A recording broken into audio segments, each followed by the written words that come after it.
Bismillahirrahmanirrahim. Assalamualaikum warahmatullahi wabarakatuh. Alhamdulillahi ala ihsanihi wa syukru lahu ala taufiqihi wa amtinanihi. Asyhadu an la ilaha illallah wahdahu la syarika lahu ta'ziman li sya'nih wa asyhadu anna Muhammadan abduhu wa rasuluhu da'ila ridwanihi. Allahumma salli alaihi wa ala alihi wa ashabihi wa ikhwanihi. Hadirin dan hadirat yang dirahmati oleh Allah Subhanahu wa taala, kita melanjutkan pembahasan kita sampai pada ayat ke-246 dari surat Al-Baqarah ya. Allah Subhanahu wa taala berfirman, Alam tara ilal mala'i min bani Israila min ba'di Musa idh qalu li nabiyyin lahum ba'ath lana malikan nuqatil fi sabilillah. Apa kamu tidak memperhatikan pemuka-pemuka Bani Israel, itu para pembesar-pembesar Bani Israel yang zaman mereka adalah setelah zaman Nabi Musa. Idh qalu linabiyyin lahum ib'ats lana malikan nuqatil fi sabilillah. Tatkala mereka berkata kepada nabi mereka, utuskanlah bagi kami seorang raja yang dengan raja tersebut kami akan berjihad di jalan Allah Subhanahu wa taala. Qala fal hal asaitum in kutiba alaikumul qitalu alla tuqatilu. Nabi tersebut menjawab, mungkin sekali jika kamu nanti diwajibkan berperang, kamu tidak akan berperang. Qalu wa ma lana alla nuqatila fi sabilillah wa qad ukhrijna min diyarina wa abnaina. Maka mereka berkata, mengapa kami tidak mau berperang di jalan Allah, padahal sungguhnya kami telah diusir dari kampung halaman kami dan dipisahkan dari anak-anak kami. Falamma kutiba alaihimul qitalu tawallaw illa qalilan minhum. Tatkala diwajibkan atas mereka berperang, maka mereka pun berpaling kecuali hanya sedikit dari mereka. Wallahu alimun bizzalimin, dan Allah yang lebih tahu tentang orang-orang yang berbuat zalim. Ayat ini adalah kisah tentang Bani Israel, tetapi setelah zaman Nabi Musa. Sebagian ahli tafsir dan ahli sejarah mengatakan Nabi Musa alaihissalam wafat sekitar 14 abad sebelum Masehi.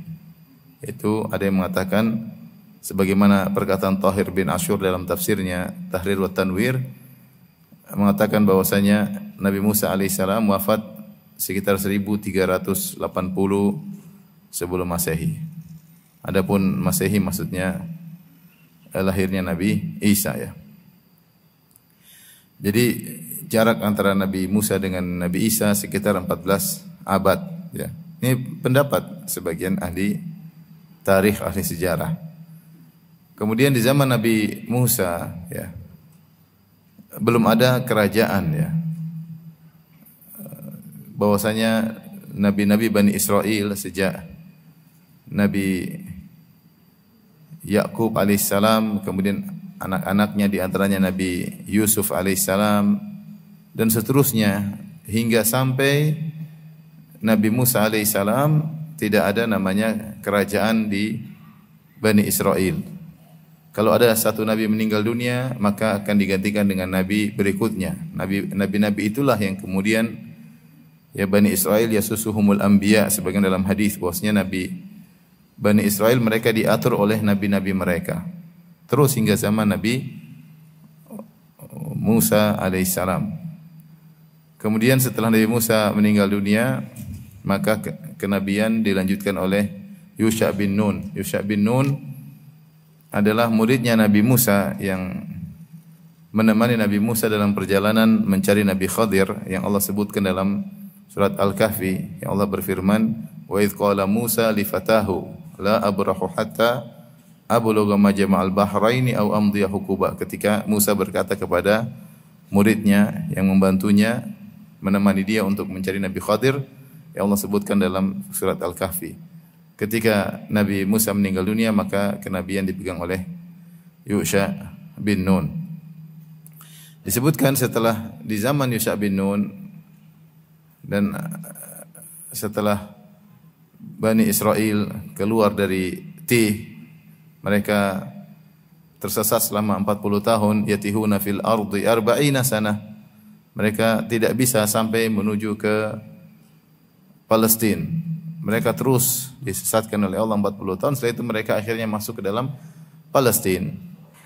Ya, ada yang mengatakan mereka masuk ke Palestina dengan Nabi Yusha bin Nun, ada yang mengatakan dengan nabi yang lain. Tapi intinya setelah mereka masuk ke negeri Palestina, maka kemudian peraturan dirubah. Maka nabi tersebut, entah Yusha bin Nun atau nabi yang lainnya, menjadikan setiap suku dari Bani Israel, yang mereka ada 12 suku, masing-masing suku diangkat menjadi ada hakimnya yang untuk yang mengaturnya. Ada hakim yang mengatur masing-masing suku. Bisa jadi di antara hakim-hakim tersebut ada dari kalangan nabi, bisa jadi tidak. Tetapi 12 suku tersebut masing-masing ada hakim, maka dikenal dengan asrul qudat, yaitu masa para hakim. Jadi belum ada masa kerajaan. Jadi Bani Israel masih dibagi menjadi 12 suku dan masing-masing suku dipimpin oleh hakim mereka yang ditunjuk oleh nabi di zaman mereka. Sampai akhirnya mereka sering berperang sama penduduk sekitar Palestina. Jadi yang tentunya orang-orang tinggal di situ berbeda agama dengan mereka. Sehingga terjadi peperangan, terkadang Bani Israel yang menang, terkadang Bani Israel yang kalah, ya. Dan sampai akhirnya mereka tiba di suatu masa mereka mengalami kekalahan. Mereka mengalami kekalahan dan akhirnya sebagian mereka terusir dari negeri mereka dan anak-anak mereka tertawan. Ada yang mengatakan itu di zaman Nabi Samuel, ya. Nabi zaman apa? Samuel. Inilah yang Allah ceritakan dalam Al-Qur'an. Kata Allah Subhanahu wa taala,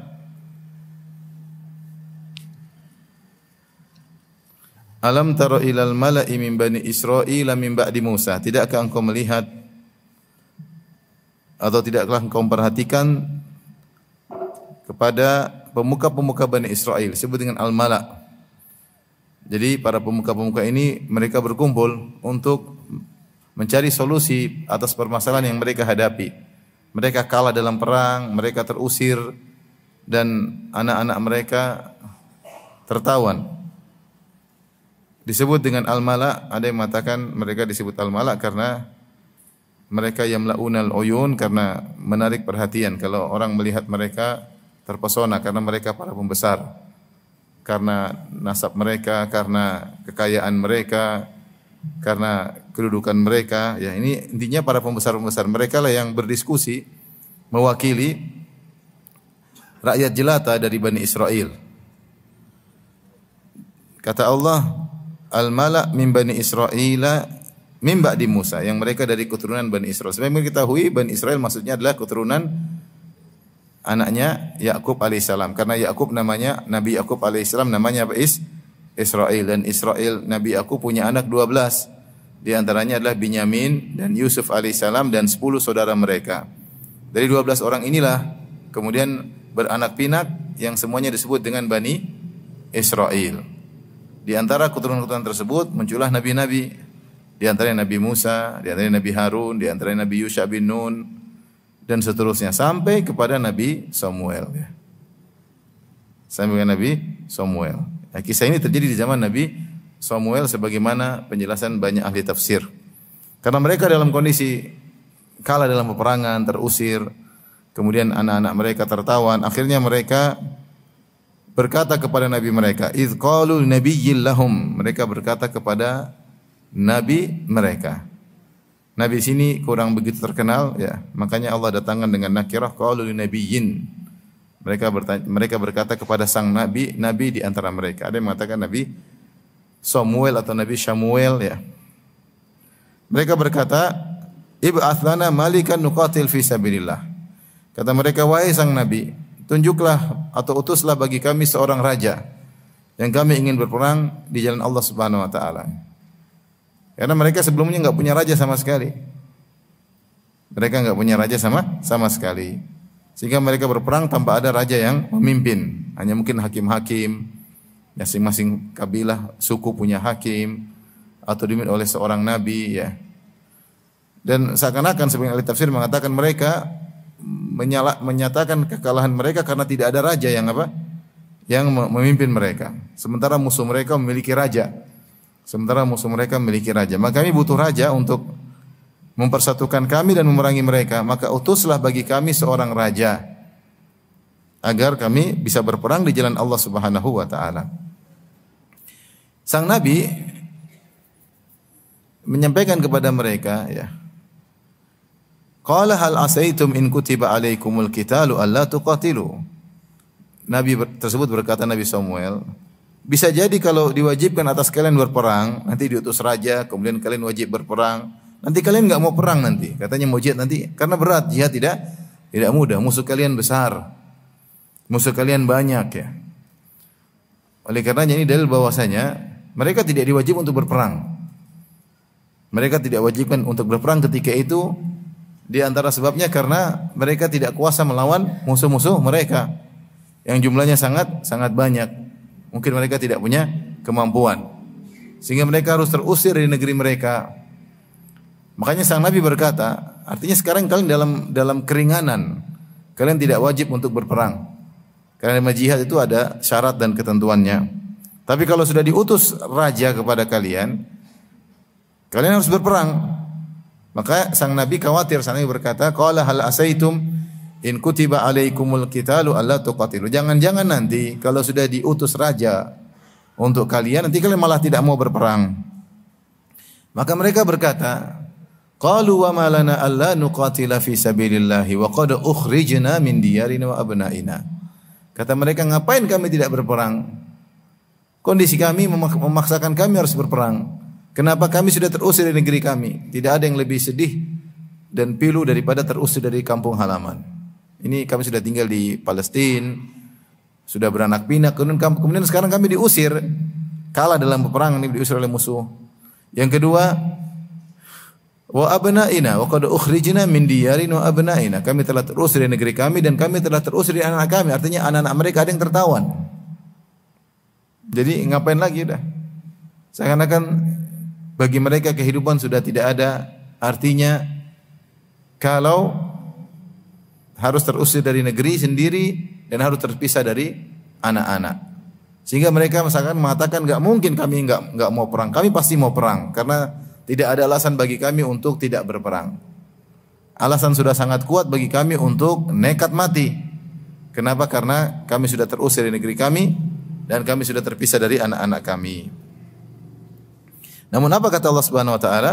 Falamma kutiba alaihimul qitalu tawallaw illa qalilan minhum wallahu alimun bizzalimin. Tatkala diwajibkan atas mereka berperang, ternyata mereka berpaling tidak mau perang kecuali hanya sedikit di antara mereka. Dan Allah mengetahui siapa orang-orang yang zalim, yang berbuat dosa, diwajibkan tidak mau menjalankan kewajiban. Ini kesimpulan dari kejadian bagaimana mereka minta diutus seorang raja, kemudian dikhawatirkan mereka tidak mau berperang, mereka ngeyel, kata mereka kami akan berperang. Ketika diutus raja ternyata mereka pada kabur kecuali cuma sedikit. Adapun perinciannya Allah lanjutkan setelahnya. Perincian dari kisah. Jadi Allah sampaikan secara global, kemudian Allah sampaikan perincian. Itu diantara metode Al-Quran. Disampaikan secara global baru kemudian dirinci. Bagaimana perincian kisah tersebut? Kata Allah, wa qala lahum nabiyyuhum innallaha qad ba'atha lakum taluta malika. Maka nabi mereka berkata, mungkin nabi tersebut berdoa kepada Allah, minta petunjuk kepada Allah. Allah beri wahyu kepada sang nabi, Nabi Samuel atau Nabi Samuel. Innallaha qad ba'atha lakum taluta malika. Ini dalil bahwasanya sang nabi sayang kepada umatnya. Sang Nabi khawatir nanti kalau diwajibkan kalian malah susah. Kalau sudah diwajibkan, kalau kalian tinggalkan kan dosa. Tapi kalau tidak diwajibkan berperang, kalian tidak berperang, kalian tidak berdosa.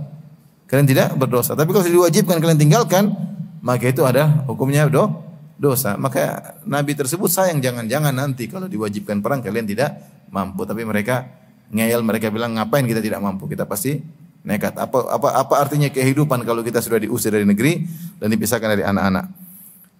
Kemudian sang Nabi berkata, Innallaha qad ba'atha lakum Taluta malika. Dan saya katakan mungkin sang nabi berdoa atau diberi ilham oleh wahyu oleh Allah Subhanahu wa taala. Akhirnya Allah telah memilih raja yang mereka minta tersebut namanya Talut. Kata sang nabi, Innallaha qad ba'atha lakum Taluta malika. Sungguhnya Allah telah mengutus Talut untuk kalian sebagai raja. Qalu anna yakunu lahul mulku alaina wa nahnu ahaqqu bil mulki minhu. Setelah Nabi bilang Allah sudah utus Talut, mereka ternyata tidak puas. Ini di antara akhlak Bani Israel ya. Sudah dibilang Nabi yang bilang masih ngeyel. Sudah bilang Allah yang pilih masih apa? Ngeyel. Maunya mereka yang pilih ya.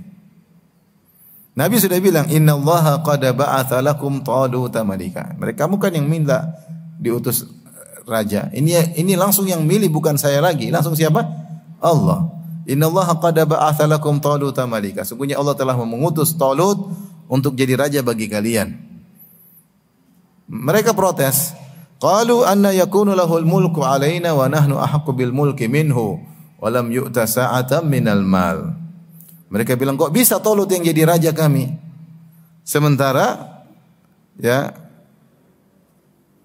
kami lebih utama untuk berkuasa dan dia tidak punya harta. Jadi Talut ini ternyata orang biasa, rakyat jelata. Di Bani Israel ada pembesar-pembesar dan keturunan pembesar-pembesar, ada nasab-nasab yang di situ orang-orang pembesar. Talut ini dari nasab yang bukan nasab-nasab para pembesar. Ini yang pertama, dia bukan dari nasab yang mulia yang artinya para pembesar-pembesar.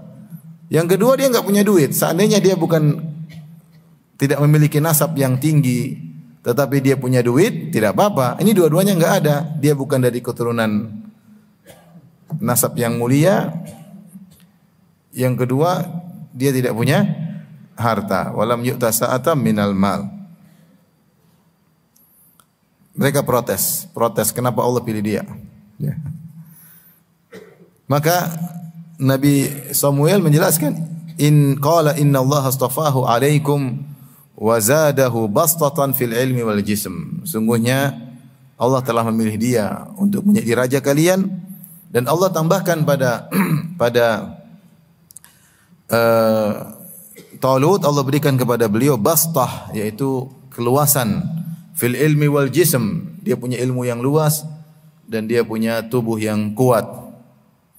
Allah yu'ti mulkahu may yasha, dan Allah memberikan kekuasaannya kepada siapa yang Allah kehendaki. Allahu wasi'un alim, dan Allah maha luas karunia-Nya dan maha luas ilmunya.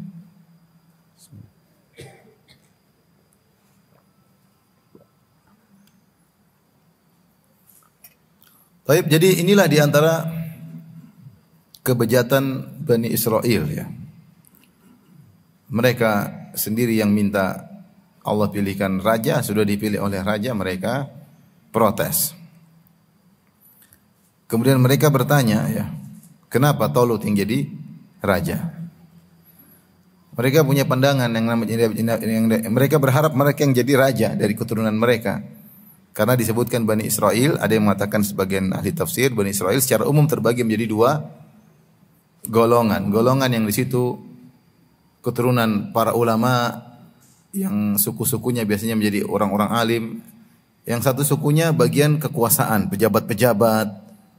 Jadi menurut mereka yang harus menjadi raja harusnya yang keturunan pejabat-pejabat. Ya, keturunan pejabat yang punya nasab yang tinggi, yang punya harta yang banyak. Nah, Talut ini bukan dari golongan tersebut. Ada yang mengatakan Talut dari keturunan Binyamin. Ya, dan dia tidak memiliki harta dan dia bukan dari keturunan suku yang biasanya jadi pejabat. Dan akhirnya sang Nabi menjelaskan kenapa Talut yang dipilih. Allah lebih tahu daripada kalian. Kalian menyangka kalau mau jadi raja harus darahnya darah biru, harus punya duit banyak. Tidak harus. Kalau mau jadi raja yang bisa memimpin tidak harus darahnya biru dan tidak harus berduit banyak. Yang dibutuhkan untuk jadi pemimpin adalah seorang yang pintar, berilmu untuk mengatur rakyat, apalagi mengatur pasukan. Terutama raja yang kalian minta adalah raja untuk berperang. Maka raja tersebut harus memiliki tubuh yang kuat. Ya atau tidak? Makanya Allah mengatakan Inna Allah, kata Nabi tersebut, Inna Allah astafa alaikum wa zadahu bastatan fil ilmi wal jism. Allah menjadikan Talut kuat ilmunya dan kuat badannya. Inilah yang cocok jadi raja, bukan seperti persangkaan kalian. Bahkan ada yang mengatakan Talut seperti perkataan Tahir bin Ashur, Talut itu dari kata tul yang artinya tinggi. Jadi Talut ini orang yang tinggi. Orang yang tinggi, kuat, ilmu, mengatur pasukan, jago, dan ini yang dibutuhkan untuk jadi raja untuk berperang. Duit buat apa? Kalau duit tapi nggak tahu berperang, ya, nggak tahu mengatur, ya, nanti pikirannya duit melulu, ya, pikirannya duit melulu, nggak bisa ngatur rakyat. Kemudian sang Nabi berkata, Wallahu yu'ti mulkahu may yasha, atau ini firman Allah, Wallahu yu'ti mulkahu may yasha. Kekuasaan adalah milik Allah. Allah kasih siapa yang Allah kehendaki. Tidak harus kepada darah biru, pada darah merah juga bisa dikasih. Tidak harus kekuasaan tersebut diberikan kepada orang berharta banyak. Siapa yang Allah ingin kasih, Allah kasih. Wallahu wasi'un alim, dan Allah karunia-Nya luas, tidak hanya terbatas pada para pembesar, para pejabat, para berdarah biru, tapi juga Allah memberi karunia-Nya kepada siapa yang Allah kehendaki, dan alim, dan Allah yang mengetahui siapa yang berhak Allah kasih, siapa yang tidak berhak Allah kasih. Taib. Akhirnya Nabi tersebut mengatakan Talut jadi raja. Apakah mereka terima? Ibnu Jarir At-Tabari dalam tafsirnya menyatakan mereka masih belum terima. Ini Bani Israel nih. Ngeyel, ya. Bani Israel ini suku yang paling suka ngeyel, ya. Kalau kita baca kisahnya bersama Nabi Musa, mereka sering kurang ajar sama Nabi apa? Musa, ya. Nabi Musa saja mereka kurang ajar, apalagi kepada Nabi Samuel yang tidak terkenal seperti Nabi apa? Musa. Apalagi dalam kondisi mereka kalah perang, ya. Sehingga penghormatan mereka kepada sang Nabi mungkin lebih kurang, ya. Kurang kepada sang Nabi. Sehingga ketika sudah dijelaskan bahwasanya yang dipilih Talut dan syubhat yang mereka sampaikan sudah dibantah. Syubhatnya apa? Mereka menyangka kalau raja harus darah biru dan punya duit banyak. Dibantah atau tidak? Dibantah oleh sang Nabi. Namun apakah mereka terima? Menurut Ibnu Jarir At-Tabari mereka belum terima. Mereka minta mana buktinya? Kalau memang Allah pilih Talut. Nah ini yang ngomong Nabi masih enggak percaya. Kata mereka mana buktinya? Kalau Allah milih siapa? Talut.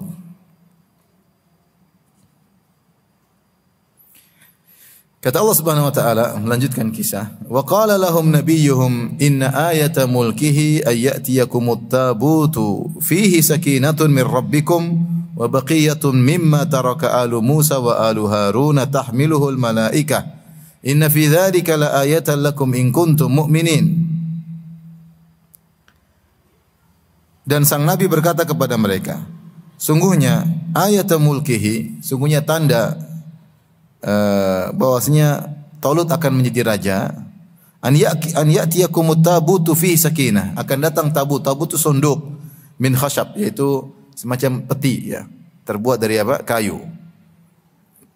Tabut ini mereka sudah kenal. Ada dua pendapat di dalam ahli tafsir yang mengatakan itu pertama kali tabut turun kepada mereka. Namun pendapat yang lebih tepat, tabut, sunduk atau peti tersebut mereka sudah kenal sebelumnya. Mereka tahu ada peninggalan yang mereka istilahnya mereka jadikan pegangan. Ini adalah bertuah tabut tersebut. Karena situ ada peninggalan dari sisa-sisa peninggalan Nabi Musa dan Nabi Harun. Maka namun tabut tersebut hilang ketika terjadi peperangan. Tabut tersebut, sunduk tersebut, peti tersebut dirampas oleh musuh. Dirampas oleh musuh. Maka sang Nabi berkata, di antara tanda bukti bahwasanya Talut akan menjadi raja, nanti akan datang tabut yang kalian sudah kehilangan, tabut tersebut sudah sejak lama. Tabut yang kalian kehilangan, yang kalian cari-cari akan datang dengan sendirinya yang bawa malaikat. Tahmiluhul malaika, malaikat akan bawa. Sebagian tafsir mengatakan tabut tersebut diturunkan di rumahnya Talut. Dibawa oleh malaikat dari atas, diturunkan, dan mereka menyaksikan bagaimana tabut tersebut turun. Dan Bani Israel sudah sering melihat mukjizat. Sudah sering atau tidak? Sering lihat Nabi Musa keluarkan tongkat jadi ular, kemudian tangan bercahaya, laut terbelah, laut tertutup, orang dihidupkan lagi ya, dengan dipukulkan sebagian dari bagian anggota sapi yang disembelih. Kemudian manna wa salwa ya. Mereka dapat mujizat banyak sekali. Batu dipukul keluar keran 12 keran. Mereka sudah sering lihat apa? Mukjizat. Ketika mereka ngeyel, Allah angkat gunung di atas, kalau enggak mau jalankan Taurat akan ditimpakan. Mereka lihat gunung sudah jalan ikut mereka di atas. Kalau masih ngeyel, gunungnya bakalan apa? Jatuh. Jadi mereka sering lihat mukjizat. Ya. Di antara mukjizat yang mereka lihat, mereka bilang, mana bukti bahwasanya Talut jadi raja? Maka sang nabi mengatakan, nanti akan datang tabut yang kalian tunggu-tunggu tersebut, akan turun di rumahnya si Talut, dan yang bawa langsung malaikat. Tahmiluhul malaikah, yang datang yang bawa langsung malaikat. Fihi sakinatun min rabbikum. Dalam tabut tersebut ada sakinah, ada ketenangan dari Rabb kalian.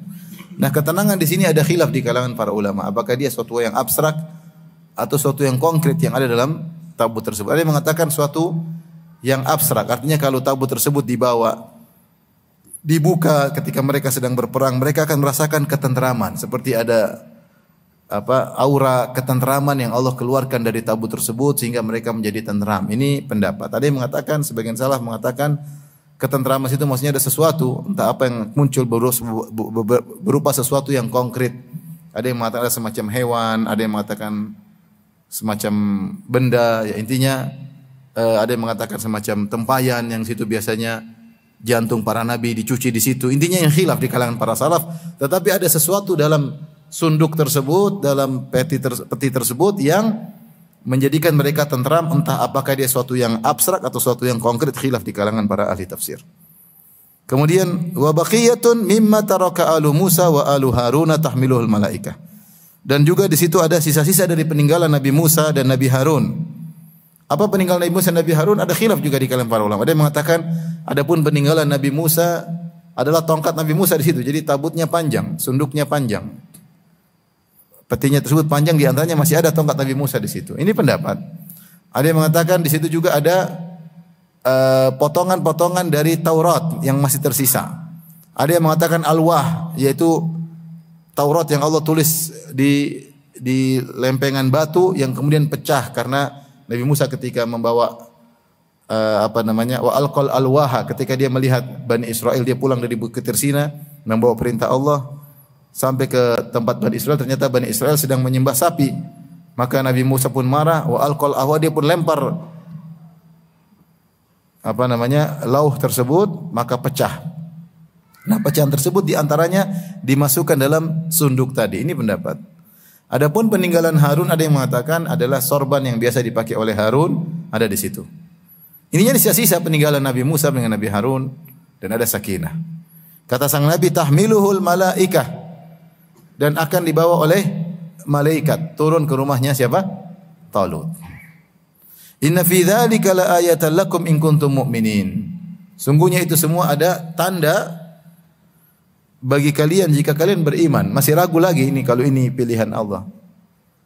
Jadi sudah datang banyak dalil bahwasanya memang Talut dipilih oleh Allah. Ini menceritakan tentang ngeyelnya Bani Israel, bejatnya Bani Israel, akhlak yang buruk Bani Israel kepada Nabi ya. Kalau Nabi saja mereka tidak nurut, apalagi ustadz. Nabi mereka aja ngeyel kayak begini ya. Luar biasa Bani Israel. Akhirnya ketika mereka melihat malaikat turun bawa sunduk tadi, selesai. Ya sudah, memang Talut jadi apa? Dengan berat hati akhirnya mereka mengakui Talut sebagai apa? Sebagai raja. Dan ini dalil bahwasanya terkadang seorang tidak menginginkan sesuatu diberikan oleh Allah Subhanahu wa taala. Terkadang seorang menginginkan sesuatu tidak diberikan oleh Allah Subhanahu wa taala. Semua Allah yang atur. Talut sama sekali tidak terbetik dalam dirinya mau jadi raja. Bahkan dia di luar dari pembicaraan karena dia tidak keturunan raja dan dia tidak punya duit. Dia hanya orang biasa aja. Tetapi ketika dia tidak dianggap sama sekali, justru dia yang diangkat menjadi apa? Jadi raja. Akhirnya setelah Talut diangkat menjadi raja, maka mereka pun siap untuk berperang sebagaimana janji mereka. Ngapain kita? Kita harus berperang. Sudah ada raja sekarang. Kita akan perang melawan musuh. Musuh punya raja, kita juga punya raja. Musuh punya raja, kita juga punya raja. Kita akan berperang, raja kita pilihan siapa? Allah Subhanahu wa taala. Tapi apa yang terjadi? Kata Allah Subhanahu wa taala, maka dikumpulkanlah pasukan, ribuan pasukan Bani Israel untuk menyerang musuh, yaitu yang tinggal di Palestina,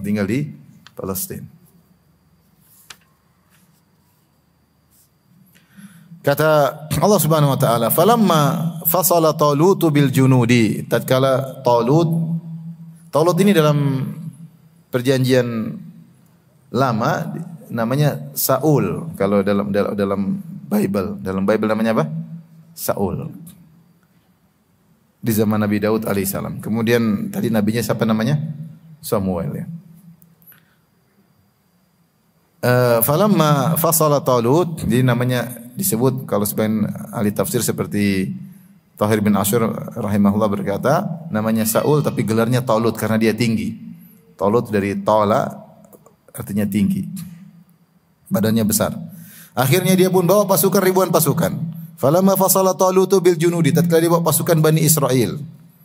Qala inna Allah mubtaliikum binahar, maka Talut memberi kabar ya.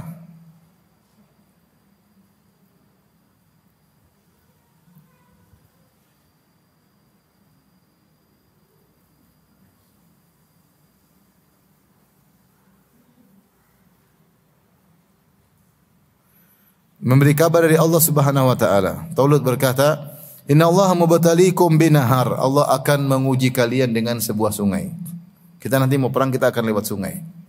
Sepertinya jarak antara mereka, ada pemisah antara mereka dengan musuh, ada apa? Sungai. Atau mereka harus melewati sungai untuk bisa sampai pada musuh mereka. Tapi dia sudah ingatkan, kalian akan diuji dengan sungai. Faman syariba minhu falaysa minni. Siapa yang minum dari sungai tersebut, maka bukan dari pasukanku. Enggak usah ikut jihad. Ini jihad bukan dibutuhkan cuma jumlah yang banyak, tetapi kekuatan iman yang benar ketika mau jihad. Siapa yang minum dari sumber tersebut, sepertinya perjalanan jauh dan mereka kehausan. Dan mereka bakalan apa? Kehausan. Perjalanan jauh, kalian akan kehausan dan kalian akan melewati sungai, tapi ingat sungai tersebut ujian dari Allah. Kalau kalian haus, kalian jangan minum. Siapa yang minum dari sungai tersebut mundur, bukan lagi tidak boleh ikut perang sama aku. Faman syariba minhu falaysa minni. Siapa yang minum bukan dari golonganku. Wa man lam yata'amhu fa innahu minni. Dan siapa yang tidak minum dari sungai tersebut, maka dia ikut perang bersamaku. Illa man iktarafa ghurfatan biyadihi. Kalaupun sangat kehausan, boleh cuma satu apa namanya? Satu ciduk. Seciduk tangan, cuma satu ciduk tangan. Sudah, tidak boleh dua kali, cuma apa? Satu kali. Illa man iktarafa ghurfatan bi. Kalau sudah sangat-sangat tahu tidak kuat lagi, boleh satu tangan. Adapun kalau berlebihan, mundur, enggak bisa. Ini ujian berat. Ini aturan dari Tuhan. Bukan aturan saya, aturan dari siapa? Tuhan, ya. Dan aturan ini sepertinya menyelisihi apa namanya? Logika seseorang. Namanya logika seseorang kalau mau perang harus minum dulu atau tidak? Harus kuat. Kalau haus gimana mau perang? Tapi ini harus beriman. Ini masalah iman sekarang. Yang imannya diuji pada perkara yang merupakan pendukung perang. Namanya perang, orang jangan kehausan, ya tidak? Kalau haus gimana mau perang? Tetapi justru ujiannya jangan minum. Ini ujiannya berat. Tinggal mau beriman atau tidak. Kalau tidak minum pasti bisa lolos. Kalaupun boleh cuma satu apa? Tegukan. Tapi kalau minum mundur, nggak bisa ikut perang. Ini ujian berat karena mereka tahu mereka bakalan menempuh jalan yang jauh, bisa jadi musim panas. Dan mereka tahu mereka akan kehausan dan mereka tahu mereka akan melewati sungai dan semua air minum tinggal diciduk. Tetapi ternyata dilarang untuk diciduk kecuali satu cidukan. Sudah aturannya jelas. Ribuan orang pun berjalan bersama Talut. Falamma jawazahu fasyaribu minhu illa qalilan minhum. Ternyata mereka pada minum. Hanya sedikit yang tidak minum. Disebutkan dalam sebagian riwayat yang tidak minum dalam Sahih Bukhari hanya sekitar 300 sekian orang, 300 belasan orang. Mirip seperti jumlah peserta perang Badar. Ribuan yang lain gugur, tidak bisa ikut perang. Dari Al-Bara bin Azib radhiyallahu anhu qala, Al-Bara bin Azib radhiyallahu anhu berkata, "Haddatsani ashabu Muhammadin sallallahu alaihi wasallam mimman syahida Badran." Para sahabat Rasulullah sallam dari kalangan mereka yang ikut perang Badar pernah menyampaikan kepadaku, annahum kanu iddata ashabi Talut alladzina jawazu ma'ahu nahara. Sungguhnya jumlah peserta perang Badar itulah jumlah pasukannya Talut yang mereka berhasil menyeberang sungai. Bid'ata asyrata wa thalathami'ah. Itu 300 dan belasan. 300 dan belasan. Ada yang bilang 319, ada yang 314, ada yang 315. Pokoknya 310 lebih sekian. Qala al-Bara la wallahi ma jawaza ma'ahu an-nahara illa mu'min. Demi Allah tidak ada yang melewati sungai tersebut bersama Talut kecuali orang yang beriman. Ini Allah sebutkan tadi. Nabi sudah ingatkan Nabi Samuel, nanti kalau diwajibkan perang kalian banyak yang mundur. Ternyata benar. Ribuan yang mundur, cuma tinggal 300 sekian. Repot, musuhnya banyak. Allah lanjutkan, falamma jawazahu huwa walladzina amanu ma'ahu. Maka tatkala Talut dan orang-orang beriman bersamanya telah menyeberangi sungai tersebut, 300 sekian. Qalu la taqata lana al-yawma bi Jalut wa junudih. Mereka mendapati musuh sangat banyak.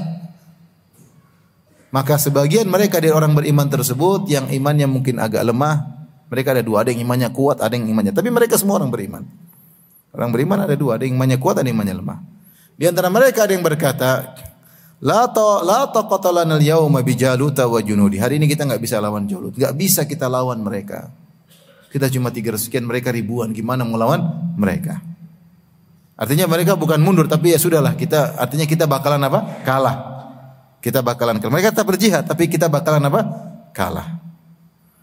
Maka Allah menyebutkan sekelompok orang yang imannya sangat kuat, husnudzon kepada Allah Subhanahu wa taala, beriman dengan janji Nabi Samuel, dengan janji Allah bahwasanya mereka akan menang.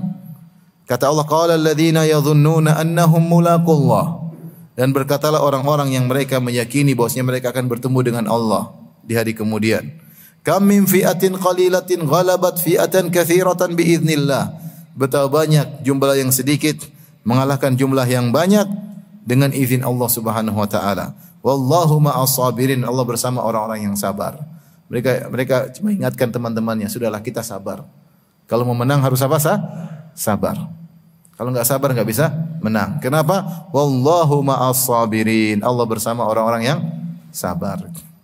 Oleh karena ikhwan, ini faedah luar biasa. Kalau kita ingin ditolong oleh Allah maka bersabar. Allah berfirman wasta'inu bis sabri was salat. Jadikanlah sabar dan salat sebagai penolong kalian. Bisa jadi orang beriman tapi kurang bersabar. Bisa jadi bersabar namun tidak dilandasi oleh iman. Gabungkan dua-duanya. Wasta'inu bis sabri was salat. Sabar. Sambil ikhtiar tapi bersabar. Bersabar, husnudzon kepada Allah, serahkan kepada Allah, sabar, jangan ngamuk-ngamuk, jangan teriak-teriak, jangan banting-banting, jangan lempar piring. Insyaallah ada solusi. Insyaallah ada solusi. Solusinya dari siapa? Dari Allah. Caranya bagaimana? Urusan Allah. Allah yang kasih solusi. Di luar pada nalar kita. Di luar pada nalar kita. Kalau kita enggak bersabar, maka kita akan mencari solusi. Terkadang kita berhasil menyelesaikan permasalahan, ternyata efek sampingnya banyak. Ternyata efek sampingnya banyak. Ternyata efek negatifnya banyak. Ini adalah salah satu dari faedah dari ayat ini. Bahwasanya siapa yang bersabar, kelihatannya sulit, namun Allah bersamanya. Dan siapa yang bersama Allah, dia akan berhasil. Dan solusi dari Allah dan tidak ada efek apa? Negatifnya insyaallah taala. Maka yang beriman mengingatkan kepada yang imannya lemah tadi. Wallahu ma'as sabirin. Sungguhnya Allah bersama orang-orang yang sabar. Ya. Ibu-ibu hafal itu. Wallahu ma'as sabirin. Dan Allah bersama orang-orang yang sabar. Kalau ibu bersabar, insya Allah masalah banyak selesai. Kalau tidak bersabar, Ya. Piring bisa habis di rumah ya. Sampai ada yang bercanda, enggak tahu benar atau tidak. Itu piringnya sudah lempar terus, makanya sekarang dibelikan piring plastik. Biar kalau dilempar tidak pecah-pecah. Kalau piring beling pecah melulu, rugi suaminya ya. Lempar piring plastik enggak ada masalah ya. Jangan sedikit-sedikit lempar apa? Piringnya.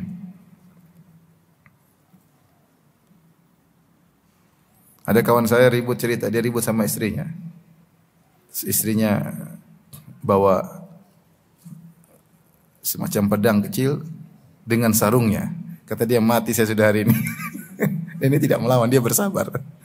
Ternyata istrinya enggak jadi bunuh dia, cuma dipukul pakai sarungnya doang. Wallahu ma'as sabirin. Itu bukan pengalaman saya, bukannya. Padahal teman tersebut jagoan ya. Tapi ya sudahlah. Alhamdulillah perkara apa? Selesai. Jadi bersabar. Ada seorang wanita suaminya ngamuk kemudian pergi dari rumah. Maka sang wanita bersabar. Dia cuma duduk di rumah kemudian istighfar, astagfirullah, astagfirullah, astagfirullah sampai suaminya datang kembali. Dengan bersabar. Kalau tidak bersabar maka dia mulai maki-maki suaminya di WhatsApp, mulai ditelepon maki-maki, maka efek sampingnya panjang. Ya, efek sampingnya panjang. Wallahu ma'as sabirin. Ibu sudah hafal ibu? Coba bilang wallahu ma'as sabirin. Masya Allah. Semoga ibu menjadi wanita-wanita yang bersabar. Amin ya rabbal alamin. Akhirnya mereka pun bertempur. Jumlah yang sedikit melawan jumlah yang banyak. Walamma barazu li Jalut wa junudih.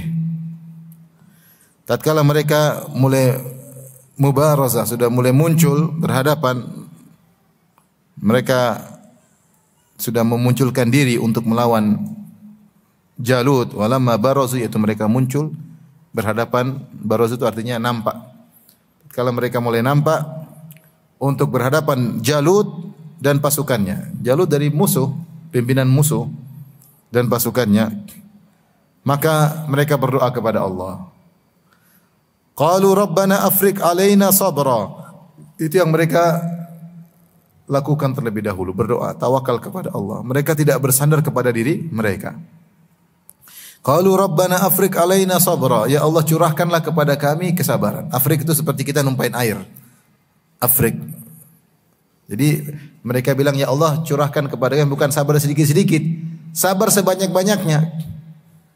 Karena ngelawan ini tidak gampang. Jumlah mereka cuma ratusan, musuh ribuan. Dan kemungkinan persenjataan mereka juga lemah, tidak seperti persenjataan apa? Musuh. Jadi mereka minta kepada Allah bukan sabar sedikit, mereka, ya Allah, curahkan kami sabar sebanyak-banyaknya. Tumpahkan seperti menumpahkan air dari ember. Langsung bruz gitu, sabar sebanyak-banyaknya. Rabbana afrik alaina sabra wa thabbit aqdamana, dan kokohkanlah kaki kami untuk jangan lari mundur. Jangan mundur, tetap tegar berperang. Wansurna 'alal qaumil kafirin, dan tolonglah kami di atas orang-orang kafir. Apa yang terjadi? Mereka menang. Mereka menang. Di luar dugaan mereka menang. Lihatlah perbedaan antara sekelompok mereka yang bersandar kepada diri mereka dengan sekelompok mereka yang bersandar kepada Allah. Sebelumnya ribuan Bani Israel mengatakan, wa ma lana alla nuqatila fi sabilillahi wa qad ukhrijna min diyarina wa abnaina. Ngapain kami tidak perang? Kami sudah diusir, kami anak-anak kami ditawan. Jadi mereka bersandar kepada diri mereka. Mereka pede bahwasanya mereka tidak bakalan apa? Kabur. Lihat. Bersandar kepada siapa? Bersandar kepada diri sendiri. Akhirnya gagal. Ketika mereka pede dengan diri mereka, kami tidak bakalan kabur karena kami sudah terusir dari negeri kami dan kami sudah terpisah dari anak-anak kami. Ngapain kami kabur? Kami pasti berperang. Ternyata mereka kabur, mereka mundur.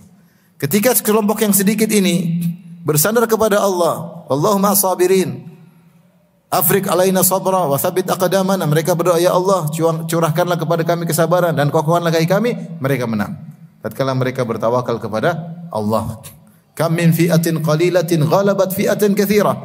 Betapa banyak betapa sering golongan yang sedikit mengalahkan golongan yang besar biiznillah dengan izin Allah Subhanahu wa taala. Allah berfirman, "Wa laqad nasarakumullahu bi Badrin wa antum adillah."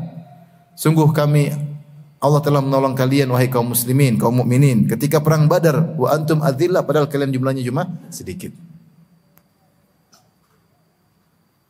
Akhirnya ketika mereka bersandar kepada Allah Subhanahu wa taala, mereka menang. Kata Allah, "Fahazamuhum biiznillah." Maka mereka pun berhasil mengalahkan Jalut dan pasukannya. Biiznillah, dengan izin Allah. Wa qatala Dawudu Jaluta, dan Daud, muncullah Nabi Daud. Ini baru pertama kali Nabi Daud muncul alaihissalam. Sang pemuda yang jago. Nabi Daud alaihissalam melawan Jalut. Ternyata yang bunuh Jalut bukan Talut, tapi siapa? Daud alaihissalam. Talut juga jago, tapi dia sang pemimpin, dia mengatur. Ternyata di antara pasukannya, di antara 300 sekian orang tersebut ada siapa? Daud. Bagaimana cara Daud membunuh Jalut? Maka Israiliyat, kabar-kabar Israel namun tidak ada yang sahih menyebutkan bahwasanya Nabi Daud ini penggembala kambing dan dia suka ketapel serigala kalau ada yang ganggu kambing-kambingnya. Dia menggembalakan kambing-kambing ayahnya. Dan kita tahu para anbiya adalah penggembala kambing. Maka dia kalau ada serigala dia sudah terlatih melempar batu dari jauh kemudian mengenai serigala tersebut. Ketika terjadi perang antara pasukan Talut dengan pasukan Jalut, maka muncullah sang pemimpin Jalut mengajak duel. Enggak ada yang berani lawan Jalut. Siapa yang maju depan Jalut pasti gugur. Maka Daud yang maju. Maka dia ambil ketapelnya, dia putar-putar kemudian dilemparkan persis mengenai kening Jalut, maka Jalut pun mati, pecah kepalanya, kemudian dia datang, dia ambil pedangnya Jalut, kemudian dia penggal kepala Jalut. Ini disebutkan dalam buku tarikh dan buku tafsir, tapi tidak ada sanadnya yang sahih. Ya. Bisa jadi demikian. Bisa jadi memang Daud alaihissalam maju berperang seperti biasa, duel. Tidak dari jauh, berperang depan. Dan itu bagi saya lebih jantan. Artinya dia maju ke depan kemudian duel sebagaimana biasanya, bukan lempar dari jauh. Tapi ini wallahu alam bisawab. Yang intinya Allah mengabarkan Daud membunuh siapa? Jalut. Entah bagaimana caranya wallahu alam bisawab. Wa qatala Dawudu Jalut. Maka Daud pun membunuh Jalut. Wa atahu Allahul mulka, dan akhirnya Daud yang menjadi raja setelah itu. Ada yang mengatakan ketika Talut melihat Daud hebat, maka dia mengalah, maka dia menyerahkan kerajaannya kepada siapa? Kepada Daud alaihissalam. Ada yang mengatakan Talut akhirnya terpesona dengan Daud, maka dia nikahkan putrinya dengan Daud alaihissalam. Kemudian setelah dia meninggal atau dia sebelum meninggal dia memberikan kerajaan kepada Daud alaihissalam. Maka Daud, kata Allah, wa atahu Allahul mulka wal hikmah wa 'allamahu mimma yasha. Maka Allah berikan kepada Daud al-mulka, kerajaan, wal hikmah, kenabian. Jadilah dia seorang nabi sekaligus apa? Raja. Dan ini baru dalam sejarah Bani Israel ada nabi sekaligus raja, dialah Daud alaihissalam. Kemudian setelah itu anaknya Sulaiman alaihissalam. Yang pertama kali jadi raja sekaligus nabi adalah Nabi Daud alaihissalam. Kemudian ketika dia meninggal lanjutkan oleh putranya Sulaiman bin Daud alaihi wassalam. Ya. Wa 'allamahu mimma yasha, dan Allah mengajarkan kepada Daud apa yang Allah kehendaki. Son atalabusin, di antaranya dia pandai membuat baju perang, ya. Kata Allah Subhanahu wa taala, dan sejak itulah maka disebut dengan Asrul Muluk, periode kerajaan. Jadi Bani Israel secara sejarah terbagi menjadi 3 periode. Periode pertama namanya Asrul Anbiya atau Asrul Nubuwah, yaitu zaman para nabi, tidak ada raja. Sejak Nabi Yakub alaihissalam. Setelah Nabi Yakub, Nabi siapa? Yusuf alaihissalam. Kemudian setelah itu nabi terus sampai Nabi Musa alaihissalam. Kemudian Nabi Yusha bin Nun. Setelah itu berubah menjadi fase atau periode kenabian menjadi periode al-qudat, yaitu periode para hakim, para qadhi. Ketika mereka sudah kembali tinggal di Palestina, maka Bani Israel terbagi menjadi 12 suku dan masing-masing suku ada qadhinya. Ada hakimnya, maka disebut dengan Asrul Qudat. Selama mereka tinggal di Palestina, mereka sering bertengkar, berperang sama penduduk asli Palestina. Mereka sering berperang sampai tiba di zaman Nabi Samuel. Akhirnya mereka minta untuk diangkat seorang raja, jadilah siapa? Talut. Setelah Talut kemudian siapa? Daud. Setelah Daud kemudian siapa? Sulaiman. Nah, sejak zaman Talut disebut dengan Asrul Muluk, periode raja-raja.